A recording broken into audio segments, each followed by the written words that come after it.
Assalamualaikum. Hai kawan-kawan, saya Nightmare Flangkara. Hari ni saya akan buat video khas. Ya, video khas. Bukan video permainan video. Video khas ya. Video khas berbeza dengan video permainan video. Nanti saya tunjuk ya. Saya nak buat video pasal apa ni. What? Bro, what are you talking about, man? Dah tahu lah benda apa? Ni dia. AFF Suzuki Cup 2010. Malaysia menang kali pertama. Ya, kenapa saya cerita benda ni? Cerita pasal bola pula. Sebab tahun depan saya tak pasti sama ada yelah, Suzuki Cup ni akan ada tahun depan atau tidak. Tapi yang saya pasti, Malaysia kena menang.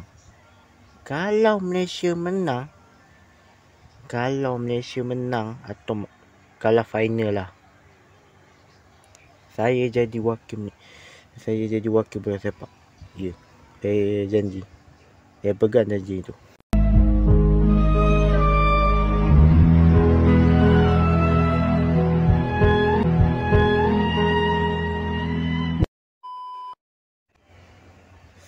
Saya pun berharap Malaysia dapat juara yang kali kedua. Sebab kita pun dah lama tak dapat piala. Boleh kata 15 tahun lah. Jadi saya pegang janji itu. Dan saya akan buat video lagi. Tapi jarang lah, sebab saya pun sibuk lah. Baiklah kawan-kawan, semoga kita berjumpa lagi. Selamat tinggal.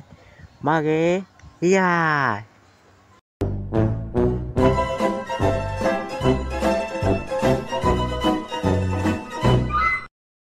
The next day.